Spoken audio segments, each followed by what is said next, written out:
The whole Israelite community set out from Elim and came to the desert of Sin, which is between Elim and Sinai, on the 15th day of the second month after they had come out of Egypt. In the desert the whole community grumbled against Moses and Aaron. The Israelites said to them, "If only we had died by the Lord's hand in Egypt. There we sat around pots of meat and ate all the food we wanted. But you have brought us out into this desert to starve this entire assembly to death." Then the Lord said to Moses, "I will rain down bread from heaven for you. The people are to go out each day and gather enough for that day. In this way I will test them and see whether they will follow my instructions. On the sixth day they are to prepare what they bring in, and that is to be twice as much as they gather on the other days." So Moses and Aaron said to all the Israelites, "In the evening you will know that it was the Lord who brought you out of Egypt, and in the morning you will see the glory of the Lord, because he has heard your grumbling against him. Who are we, that you should grumble against us?" Moses also said, "You will know that it was the Lord when he gives you meat to eat in the evening and all the bread you want in the morning, because he has heard your grumbling against him. Who are we? You are not grumbling against us, but against the Lord." Then Moses told Aaron, "Say to the entire Israelite community, 'Come before the Lord, for he has heard your grumbling.'" While Aaron was speaking to the whole Israelite community, they looked toward the desert, and there was the glory of the Lord appearing in the cloud. The Lord said to Moses, "I have heard the grumbling of the Israelites. Tell them, at twilight you will eat meat, and in the morning you will be filled with bread. Then you will know that I am the Lord your God." That evening quail came and covered the camp, and in the morning there was a layer of dew around the camp. When the dew was gone, thin flakes like frost on the ground appeared on the desert floor. When the Israelites saw it, they said to each other, "What is it?"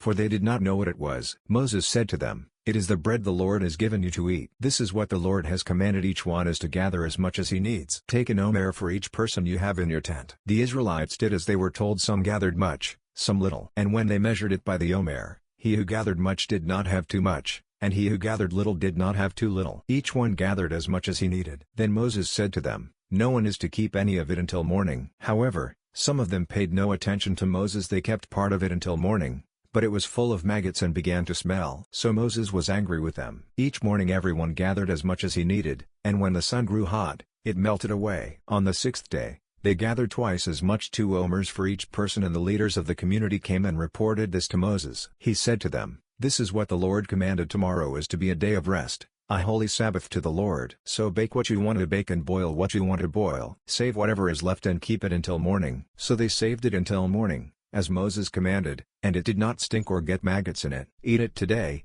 Moses said, "because today is a Sabbath to the Lord. You will not find any of it on the ground today. 6 days you are to gather it, but on the seventh day, the Sabbath, there will not be any." Nevertheless, some of the people went out on the seventh day to gather it, but they found none. Then the Lord said to Moses, "How long will you refuse to keep my commands and my instructions? Bear in mind that the Lord has given you the Sabbath. That is why on the sixth day he gives you bread for 2 days. Everyone is to stay where he is on the seventh day. No one is to go out." So the people rested on the seventh day. The people of Israel called the bread manna. It was white like coriander seed and tasted like wafers made with honey. Moses said, "This is what the Lord has commanded. Take an omer of manna and keep it for the generations to come, so they can see the bread I gave you to eat in the desert when I brought you out of Egypt." So Moses said to Aaron, "Take a jar and put an omer of manna in it. Then place it before the Lord to be kept for the generations to come." As the Lord commanded Moses, Aaron put the manna in front of the testimony, that it might be kept. The Israelites ate manna 40 years, until they came to a land that was settled. They ate manna until they reached the border of Canaan. An omer is 1/10 of an ephah.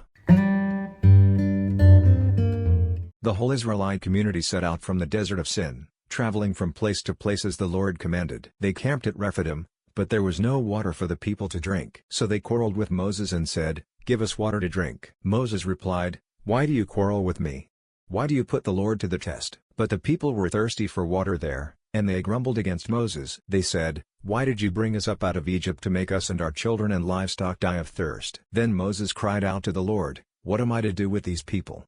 They are almost ready to stone me." The Lord answered Moses, "Walk on ahead of the people. Take with you some of the elders of Israel and take in your hand the staff with which you struck the Nile, and go. I will stand there before you by the rock at Horeb. Strike the rock, and water will come out of it for the people to drink." So Moses did this in the sight of the elders of Israel. And he called the place Massah and Meribah, because the Israelites quarreled and because they tested the Lord, saying, "Is the Lord among us or not?" The Amalekites came and attacked the Israelites at Rephidim. Moses said to Joshua, Choose some of our men and go out to fight the Amalekites. Tomorrow I will stand on top of the hill with the staff of God in my hands." So Joshua fought the Amalekites as Moses had ordered, and Moses, Aaron and Hur went to the top of the hill. As long as Moses held up his hands, the Israelites were winning, but whenever he lowered his hands, the Amalekites were winning. When Moses' hands grew tired, they took a stone and put it under him and he sat on it. Aaron and Hur held his hands up, one on one side, one on the other, so that his hands remained steady till sunset. So Joshua overcame the Amalekite army with the sword. Then the Lord said to Moses, "Write this on a scroll as something to be remembered, and make sure that Joshua hears it, because I will completely blot out the memory of Amalek from under heaven." Moses built an altar and called it "The Lord is my banner." He said, "For hands were lifted up to the throne of the Lord. The Lord will be at war against the Amalekites from generation to generation."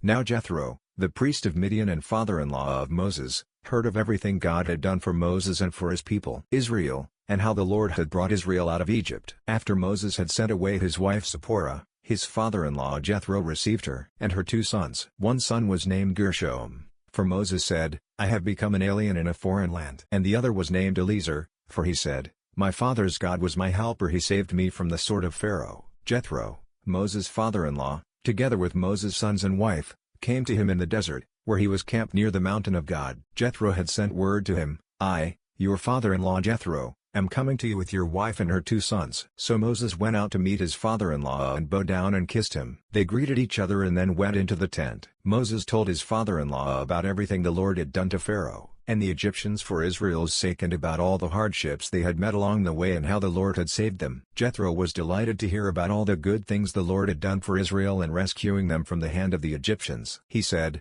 "Praise be to the Lord, who rescued you from the hand of the Egyptians and of Pharaoh, and who rescued the people from the hand of the Egyptians. Now I know that the Lord is greater than all other gods, for he did this to those who had treated Israel arrogantly." Then Jethro, Moses' father-in-law, brought a burnt offering and other sacrifices to God, and Aaron came with all the elders of Israel to eat bread with Moses' father-in-law in the presence of God. The next day Moses took his seat to serve as judge for the people, and they stood around him from morning till evening. When his father-in-law saw all that Moses was doing for the people, he said, "What is this you are doing for the people? Why do you alone sit as judge, while all these people stand around you from morning till evening?" Moses answered him, "Because the people come to me to seek God's will. Whenever they have a dispute, it is brought to me, and I decide between the parties and inform them of God's decrees and laws." Moses' father-in-law replied, "What you are doing is not good. You and these people who come to you will only wear yourselves out. The work is too heavy for you, you cannot handle it alone. Listen now to me and I will give you some advice, and may God be with you. You must be the people's representative before God and bring their disputes to him. Teach them the decrees and laws, and show them the way to live and the duties they are to perform. But select capable men from all the people, men who fear God, trustworthy men who hate dishonest gain, and appoint them as officials over thousands, hundreds, fifties and tens. Have them serve as judges for the people at all times, but have them bring every difficult case to you. The simple cases they can decide themselves. That will make your load lighter, because they will share it with you. If you do this and God so commands, you will be able to stand the strain, and all these people will go home satisfied." Moses listened to his father-in-law and did everything he said. He chose capable men from all Israel and made them leaders of the people, officials over thousands, hundreds, fifties and tens. They served as judges for the people at all times. The difficult cases they brought to Moses, but the simple ones they decided themselves. Then Moses sent his father-in-law on his way, and Jethro returned to his own country.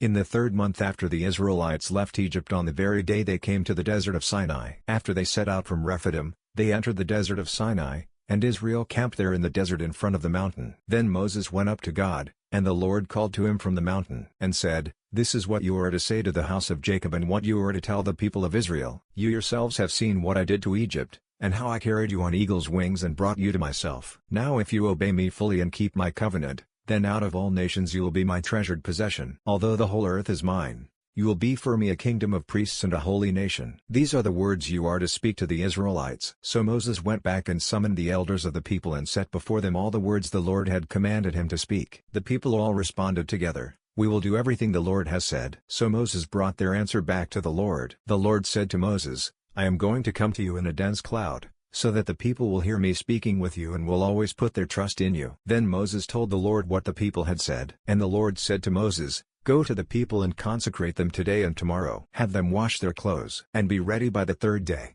because on that day the Lord will come down on Mount Sinai in the sight of all the people. Put limits for the people around the mountain and tell them, be careful that you do not go up the mountain or touch the foot of it. Whoever touches the mountain shall surely be put to death. He shall surely be stoned or shot with arrows. Not a hand is to be laid on him. Whether man or animal, he shall not be permitted to live. Only when the ram's horn sounds a long blast may they go up to the mountain. After Moses had gone down the mountain to the people, he consecrated them, and they washed their clothes. Then he said to the people, prepare yourselves for the third day. Abstain from sexual relations. On the morning of the third day there was thunder and lightning, with a thick cloud over the mountain, and a very loud trumpet blast. Everyone in the camp trembled. Then Moses led the people out of the camp to meet with God, and they stood at the foot of the mountain. Mount Sinai was covered with smoke, because the Lord descended on it in fire. The smoke billowed up from it like smoke from a furnace. The whole mountain trembled violently, and the sound of the trumpet grew louder and louder. Then Moses spoke and the voice of God answered him. The Lord descended to the top of Mount Sinai and called Moses to the top of the mountain. So Moses went up. And the Lord said to him,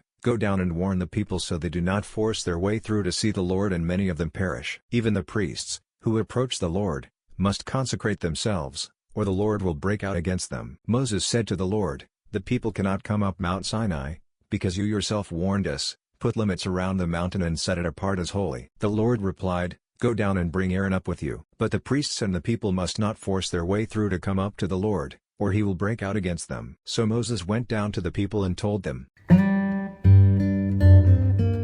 And God spoke all these words. I am the Lord your God, who brought you out of Egypt, out of the land of slavery. You shall have no other gods before me. You shall not make for yourself an idol in the form of anything in heaven above or on the earth beneath or in the waters below. You shall not bow down to them or worship them, for I, the Lord your God, am a jealous God, punishing the children for the sin of the fathers to the third and fourth generation of those who hate me, but showing love to 1,000 generations of those who love me and keep my commandments. You shall not misuse the name of the Lord your God, for the Lord will not hold anyone guiltless who misuses his name. Remember the Sabbath day by keeping it holy. 6 days you shall labor and do all your work, but the seventh day is a Sabbath to the Lord your God. On it you shall not do any work, neither you, nor your son or daughter, nor your manservant or maidservant, nor your animals, nor the alien within your gates. For in 6 days the Lord made the heavens and the earth, the sea, and all that is in them, but he rested on the seventh day. Therefore the Lord blessed the Sabbath day and made it holy. Honor your father and your mother,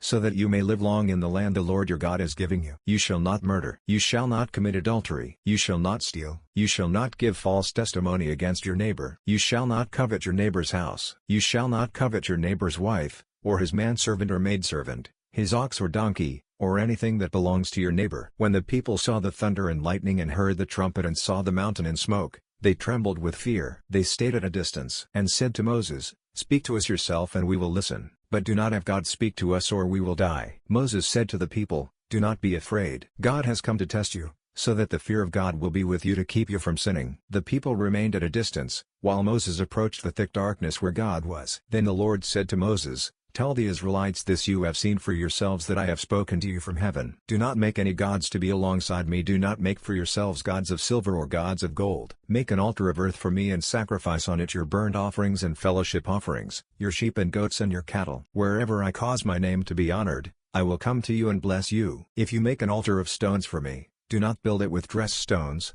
for you will defile it if you use a tool on it. And do not go up to my altar on steps, lest your nakedness be exposed on it.